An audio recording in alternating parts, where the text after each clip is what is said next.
Jadi gue buat video ini karena ada pertanyaan di video gue sebelumnya gitu. Dia bertanya katanya, "Bang, suami gua itu kecanduan judi online sampai minta cerai gitu untuk ke keluarganya. Jadi dia suaminya itu minta cerai ke dia dan ingin meninggalkan keluarganya gitu. Terus dia bingung katanya gua harus ngelakuin apa? Ya kalau gua jawab sih tadi lo lapor aja polisi gitu ya kan. Tapi dari pertanyaan itu mungkin gue jadi punya pengen kepikiran, pengen buat video ini gitu. Jadi apa sih yang harus lo lakuin kalau suami lo, istri lo, atau pasangan lo, tunangan lo, atau segala macamnya ternyata terindikasi atau kegap main judi online gitu. Apa yang harus lo lakuin? Di sedikit cerita kali ini gue Iqbal, nih gue ceritain.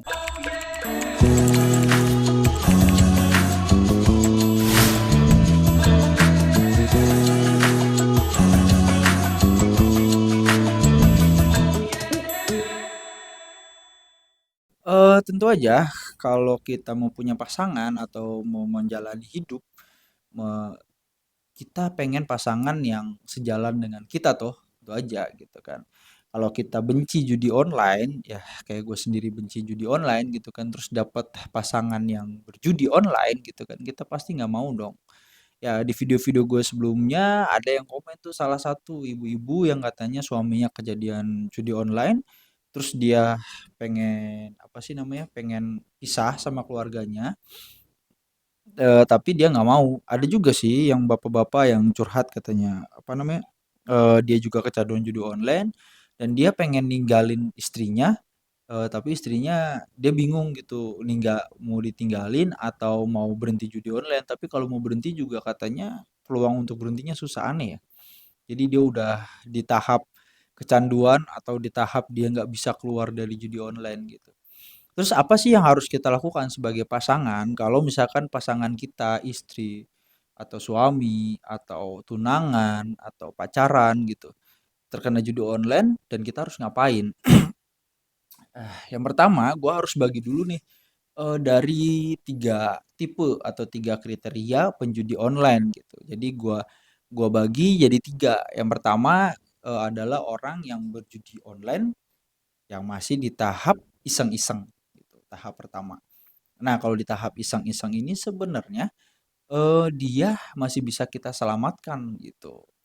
Karena iseng-iseng itu contohnya gini, dia cuman ngelihat sekelilingnya berjudi nih, terus tiba-tiba karena dia nggak ada kerjaan lain, gimana sih cara depo? Gue mau depo deh 100 gitu kan, depo cepet deh kata dia gitu kan, terus dia depo cepet terus kalah. Kan iseng-iseng aja sih kayak gitu, ya udahlah kalau kalah syukur, kalau misalkan menang mantep gitu kan, bisa makan-makan segala macam. Biasanya awal mulanya seperti itu kalau mau berjudi online gitu. Itu tahap pertama, tahapan iseng-iseng. Kedua, itu adalah tahapan mulai kecanduan. Nah, kalau pertama iseng-iseng biasanya karena dia itu, iseng doang kan. Kalau kecanduan ini udah kayak dia itu kalau nggak berjudi online, dia nggak bisa tuh kecanduan itu. Tapi, di tahapan kecanduan ini, itu masih kita bisa kita benahi atau kita ajak lah gitu, untuk, dia nggak, berhenti berjudi online sebenarnya. Cuman memang tahapannya mungkin harus ada rehabilitasi dan segala macem gitu ya kan, kayak narkoba jatuhnya ya. Ya kayak gitulah kurang lebih, itu tahap kedua, tahap kecanduan. Dan yang terakhir adalah tahap yang nggak bisa ditolong lagi, yaitu udah di tahap, eee istilahnya apa ya, kalau pertama itu tahap iseng-iseng, kedua tahap kecanduan, ketiga tahap nggak bisa lepas dari judi online gitu. Kenapa gue bilang nggak bisa lepas? Karena contohnya adalah misalkan kalau di tahap iseng-iseng dia kan make duit yang mungkin kalaupun habis dia nggak terlalu kepikiran. Kalau di tahap kecanduan itu dia udah mulai pakai duit-duit yang mungkin bakal dipakai untuk sesuatu yang lain. Tapi kalau udah di tahap nggak bisa lepas dari judi online gitu, itu yang dia pakai biasanya bukan duit dia, bisa duit hasil jual barang tertentu, hasil nyolong, hasil apa namanya? pinjaman online atau hasil yang lain-lainnya, hasil nipu dan segala macem. Dan kalau dia nggak menang judi online, dia nggak bisa untuk membalikan pinjaman dia itu, atau dia nggak bisa yang lain-lain lah, asetnya sudah terkuras habis dengan judi online. Dan di tahap itu menurut gua sangat sulit untuk disembuhkan gitu. Di tahap itu mungkin pilihannya cuma dua, dia jadi gila atau yang kedua dia bunuh diri gitu. Ya mungkin di tahap itu agak sulit. Nah, jadi lo sebagai pasangan, entah itu istri, suami, atau tunangan, atau segala macam. Pertama lo harus klasifikasikan pasangan lo ketiga tahap itu dulu. Dia tahap iseng-iseng kah, tahap kecanduan kah, atau tahap tidak bisa lepas dari judi online gitu. Kalau misalkan masih di tahap iseng-iseng gitu kan, lo harus menjaga komitmen dengan pasangan lo gitu. Misalkan dia masih tahap iseng-iseng, yang gue cuman depo 100, cuman depo 300 gitu kan. Lo bisa tunjukin aja video-video gue sebelumnya atau video gue yang sekarang gitu kan. Atau lo bisa baca komen-komennya deh di video-video gue sebelumnya gitu. Banyak orang yang ngaku bahwa mulainya dari awal 100 200 akhirnya berakhir ke jutaan, ke puluhan juta, ratusan juta, aset dijual dan segala macem, dan akhirnya blank, nggak bisa apa-apa. Jadi di tahap iseng-iseng itu yang banyak dan harus lo lakuin adalah memberikan contoh-contoh bahwa judi online itu berawalnya memang dari iseng-iseng awalnya, lalu jadi candu dan lalu jadi tidak bisa lepas.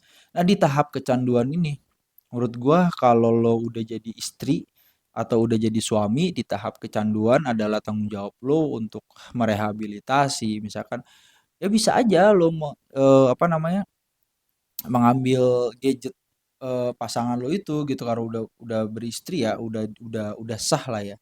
Jadi lo kasih, kirim aja deh ke suatu tempat, lo kurung gitu sebulan 2 bulan gitu, rehabilitasi lah kalau udah tahap kecanduan itu. Karena kalau udah tahap kecanduan itu gimana ya, kalaupun lo lepas gitu, dia punya duit ataupun dia nggak punya duit, suatu saat bakal balik lagi ke judi online gitu. Karena orang-orang kayak gitu di tahap kecanduan itu, mereka mungkin belum merasakan, belum belum belum minjem ya, belum minjem atau belum ngejual barang atau segala macam, tapi dia pasti setiap punya duit dia selalu depo gitu. Entah punya duit 100 atau 200 atau 300, kayak ya dengan sendirinya aja dia, ah ada duit nganggur nih 300, depo deh, kayak gitu biasanya di tahap kecanduan tuh. Beda kalau udah di tahap nggak bisa lepas dari judi online tuh. Kebanyakan sih teman-teman gue juga di tahap iseng atau di tahap kecanduan lah ya. Kalau gue sendiri sih, gue negurnya ya secara kayak gini, gue bikin video gitu. Apalagi kalau orang terdekat gue, mesti mudah-mudahan sepengetahuan gue orang yang terdekat gue sih nggak ada ya yang kecanduan judi online ya. Kalaupun ada pasti ya, pertama ya pasti gue kasih tahu. Nah kalau di tahap kecanduan ini menurut gue, kalau lo udah jadi suami istri ya, itu lo harus tanggung jawab lo untuk apa namanya, untuk mengobati dia, untuk mengurangi kecanduannya. Banyak banyak step-step dan banyak cara-cara lah ya. Salah satunya menurut gue yang ekstrim adalah lo kirim aja pasangan lo atau istri atau suami lo itu ke suatu tempat yang memang gak ada internetnya, gak ada HP-nya dan segala macam, healing aja deh, udah ke pedesaan mana gitu ya kan. Jangan sampai dia megang HP dulu, setelah sampai dia lupa dengan judi online baru mungkin perlahan HP bisa dikasihkan lagi atau gimana. Tapi kalau lo masih tunangan, masih pacaran atau segala macam, menurut gua kalau di tahap kecanduan, kalau lo masih mau lanjut ya silakan. Tapi menurut gua kalau lo belum nikah dan segala macam, kalau lo udah ternyata pasangan lo terindikasi dia udah di tahap kecanduan, udah direlain aja lah, nggak usah ambil pusing. Hidup udah pusing, dapat pasangan kayak gitu, ya lo tambah pusing lagi gitu. Menurut gua tinggalin aja gitu. Terus yang terakhir adalah di tahap tidak bisa lepas dari judi online. Kalau ini, dimanapun posisi lo, menurut gua ya udahlah, tinggalin aja. Cuma satu, atau enggak laporin polisi lah. Udah paling bener itu, udah asli. Kalau udah di tahap nggak bisa lepas dari judi online itu, udah di tahap dia bukan lagi cuman ngerugiin diri sendiri, tapi ngerugiin teman juga dan sekitarnya gitu. Gue yakin banget di tahap itu, orang yang sudah nggak bisa lepas dari judi online itu bukan lagi dia berpikir ada duit nganggur terus didepoin, tapi gimana caranya dia buat depo. terasa serem memang gitu, tapi ya kalau lo berada di kisaran orang-orang yang seperti itu, lo pasti yakin dan percaya bahwa ada orang-orang yang kayak gitu gitu. Gue nggak bohong, dan mungkin saat ini gue belum bisa buktikan ada contohnya ya. Tapi menurut gue hal seperti itu pasti ada. Gitu. Orang-orang seperti itu pasti ada. Di video gue sebelumnya juga ada sampai bunuh diri. Di video gue sebelumnya lo bisa cari aja di kisah nyata judi online itu juga ada.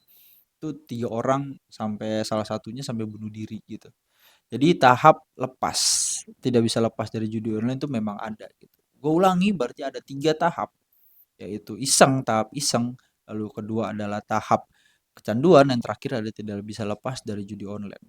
3 tahap itu lo sebagai pasangan, istri, suami, ataupun tunangan dan pacarnya itu punya treatment masing-masing yang berbeda-beda yang udah gue jelasin di awal. Ya, selebihnya mudah-mudahan lo sendiri nggak dapat pasangan yang seperti itu ya. Gue doain ya, semoga saja. Dan kita dijauhkanlah dari orang-orang judi online itu. Walaupun kita bukan pasangannya, bukan istri atau bukan suami, tapi kalau kita berada di sekitaran orang yang berjudi online, gue yakin seenggaknya lo pernah dipinjemin 100 gitu. Pernah dengar kata pinjam 100 dulu gitu. Nah, yang sempat viral ya kan. Sekian sedikit cerita kali ini. Gue Iqbal, see you on next video.